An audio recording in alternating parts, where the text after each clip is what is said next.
Hi, I'm Dan Donahue, Principal Solutions Architect at Nethopper. In today's video, we're going to demonstrate the KAOPS platform's ability to generate infrastructure as code using GitOps. So let's go to our SaaS. So here's our multi-cloud network that we created in previous videos. We see we have our hub clusters up. We have an Amazon EC2 instance and a Google Cloud instance. I also added an additional repository that I call Cloudflow IAC. Recall, Cloudflow is a fictional company that I use for demo purposes. And I'm pointing to a repo in which you'll see some of the contents in a minute. But we're going to use this repository, which contains both crossplane and pointers to Terraform code to create an Amazon EKS cluster. So let's go to our IAC drawer. Now, before I can generate infrastructure as code, I need to create a provider. And I need to create a provider for any sort of cross-plane provider that I'm going to configure. So they support Amazon, Google, Azure, and a host of others. But we're going to configure it as our Terraform provider today because I'm going to demonstrate using existing Terraform used by Crossplane to generate infrastructure as code from a GitOps perspective. So let's create that provider. So today we support AWS and Terraform. We do demo Azure. I have built AKS clusters. Not fully productized yet, but will be soon. But today I'm going to configure a Terraform provider. And I'm just going to call it tfconfig because that's the provider name you'll see in my Crossplane manifest to create this infrastructure as code. And I'm going to add my AWS credentials here. Now, you may be thinking, well, why would I enter my secrets here? You can enter your secrets here, or if you use HashiCorp Vault or some other provider for managing your secrets, we can integrate with them as well. We have a partner called CloudTruth that we do for that, and we will be adding secrets management to our platform very soon. So I am going to call this creds file AWS creds ini. And the reason for that is you'll see within my Terraform module, it will be looking for this file to authenticate to Amazon to create the infrastructure. And I'm going to give it my access key and my key ID and my access key. And from that, we will create that creds file locally within a container to generate that infrastructure as code. So I am going to paste in my key and my access key. And that's it. And once I have the provider, you'll see it'll pop up here, and then it'll give me the option to generate infrastructure as code. So here's my provider that I just created. And now we're going to create the infrastructure. Now, in this case, before I actually generate the infrastructure, I'm going to show you where the Crossplane and the Terraform manifest and code live. So in this public repo called KAOPS, in Nethopper's account, which you can see this, you can go to this repo and this path and see the actual code I'm looking at today. You'll see here that I've created a Crossplane workspace for a Terraform provider. And so it has some metadata associated with it. Some of the key points to note is like, here is where it'll point to the actual Terraform. So what's cool about this is that I can have a single Terraform workspace project that maybe your Terraform developers create, like I'll point to in a second, the code to create an EKS cluster. You only need that in one place. And then I can have multiple Crossplane manifests to instantiate whatever that Terraform creates, in this case an EKS cluster, in different contexts. So we'll see here that it points to this repo, which I'll show you in a minute. And this will be where the actual Terraform code is. And I have a couple variables here. Now these variables, Crossplane will input into these Terraform modules so that I could, in my different instantiations, I can have, it's like a TF vars file essentially. And then I have my secret that'll get created for it. And here's the provider config reference. So when I just created that provider, recall I called it tfconfig. That's because this Crossplane manifest will be looking for that provider to generate that creds file in that directory. So this is the Crossplane manifest for a Terraform provider that points to Terraform code living in another repo called Cloudflow, which is right here. And this also is a public repo, so you can see this as well. And in this Cloudflow, again, a fictional company, I have an IAC directory, Terraform, AWS, EKS. And in here, you can see all these modules here is what Crossplane will use to generate an EKS cluster. Not just generate it, but also monitor it to make sure that there is no drift.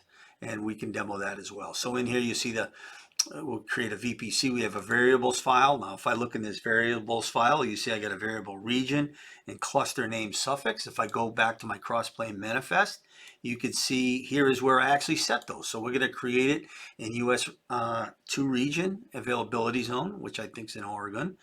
And we're going to give it a prefix value of EKS prod. And the reason I chose EKS prod, well, actually, I'm sorry. The reason why that's in EKS prod is because I have multiple instantiations for that same Terraform. So like, let's say you have a typical dev QA prod context, right? So I have a YAML file here that will create it for a dev environment, and it has the dev variables in it, but you notice it points to the same Terraform repo, as does the QA.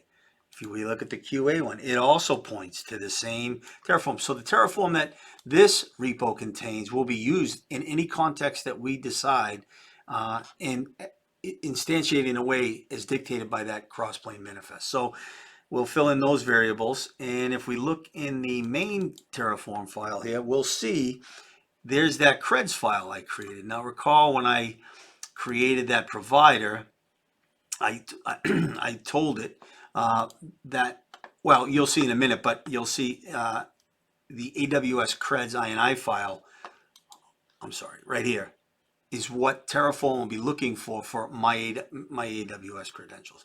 And then it'll create a machine based on everything either in this Terraform or in the Crossplane. Now I could add more Terraform variables to this file, but this is for demo purposes. So for simplicity's sake, we're just gonna give it a unique name in a region. And so that is what we're gonna use this Crossplane manifest to configure and create our infrastructure here. So we're going to call this, we'll call this AWS EKS. And I could say prod because that was the name of the context, but it doesn't matter the name. Again, the provider that I configured is tfconfig. So I got to pick my repository that contains that, which is in this KAOPS repository.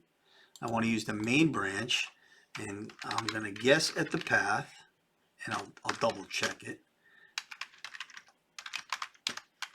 So it's now the reason why I have so many directories is, Cloudflow, again, this for demo purposes, this fake company has, source code repos. This one's infrastructure as code. This will be Crossplane, Terraform, workspaces within Crossplane. And I have multiple cloud providers in there. So I'm going to say AWS, and then I think it's EKS AWS. And then it will be EKS prod is the directory we are pointing to. Let me just double check that. Cloudflow IAC. Let's see, how did I do? We'll go back here because we know we're in the prod one. It's Cloudflow IAC Crossplane TF Workspaces AWS EKS AWS EKS prod. How did I do? Cloudflow IAC Crossplane TF Workspace AWS EKS AWS EKS prod. So I'm going to point to that manifest, which now Crossplane will now use to generate that infrastructure as code. So creating an EKS cluster can take like 15 or 20 minutes. So basically Argo has now picked up, Crossplane has now picked up, there's been a change. Crossplane will take this and now create the infrastructure as code. So before I pause the video, I'll show you, here I am in the US West 2 region. Right here, US West 2 is in Oregon.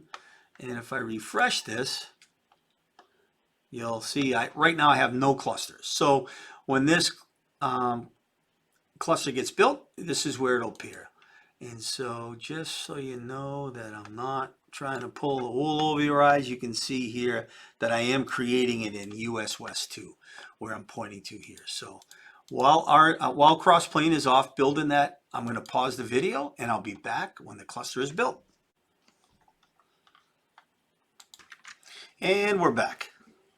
Let's check our status. So here's our instance. We can check our condition here. It says it's available and it's successful. So when I go back to the Amazon EKS console and I refresh it, oh, it's already there actually. And here it is. Here's the Cloudflow EKS prod that we created. And you know, from there you can see it created, you can see all the resources it created. You can see the node groups. Got a couple nodes there, so it's a 2-node cluster. Let's go ahead and, while we're at it, let's add it to our network. So let me get my console over here. And so I have a shortcut command for, oops, wrong one, kubectl. That's a shortcut or an alias for kubectl config get context. And you can see I only have my Minikube context. But we're going to add that EKS cluster we just created to my local context using this command. So obviously I have the AWS CLI installed, and I'm going to update my kube config. I give it the name of the cluster I just created in the region. And from that, the good old AWS command will go off, get that kube config file, and merge it to my existing one. So if I do kube config get context again, you'll see I have this nice big long Amazon context name. So I'm actually going to copy that because we're gonna add it to our network. So let's go create a cluster. So let's call this AWS EKS prod. And we put that in, and again, this is all metadata. It doesn't really matter, but we'll put it in there anyway. And I want to paste the context here because if in my previous video, you know that we use the context when we give you the one-time install instructions to do that. And let's tag this as edge. Now, by tagging this as an edge, we already know from previous videos, so I'll just save that.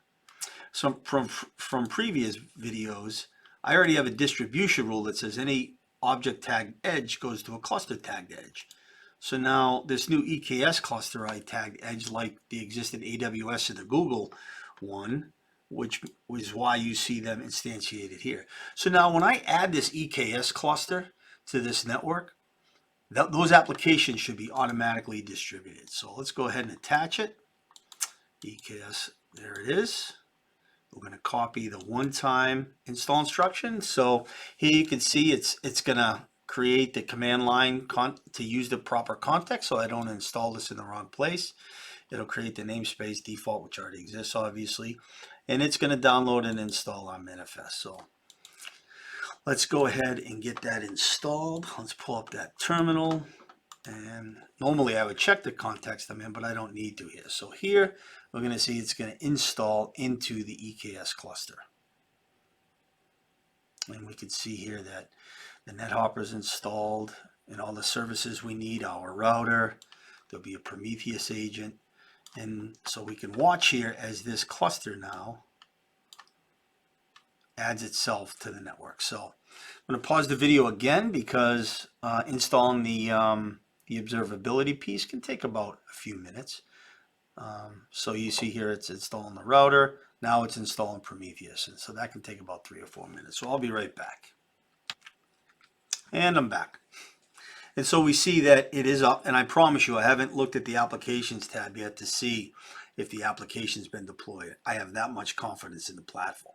So we see here now I just simply added that EKS cluster that simply to it. Now, in a future workflows video, I will show how that cluster could then be automatically added to this network, which means those applications would be automatically deployed. And I come over here, and sure enough, there it is. It's running on the EKS, that EKS cluster. So if I go back to my terminal, and you can see here, based on this asterisk, that I am in that context, I can do get, let's say deploy. Let's see what deployments are running here. We can see here there's the agent, our agent, and our router, and there's that guestbook application running. If I do a kubectl get all, you'll see everything that's running there. And so that's how easy it is to create an Amazon EKS cluster using existing Terraform and add it to a network, and applications automatically distributed right to them. So that's infrastructure as code. Hope you enjoyed the video.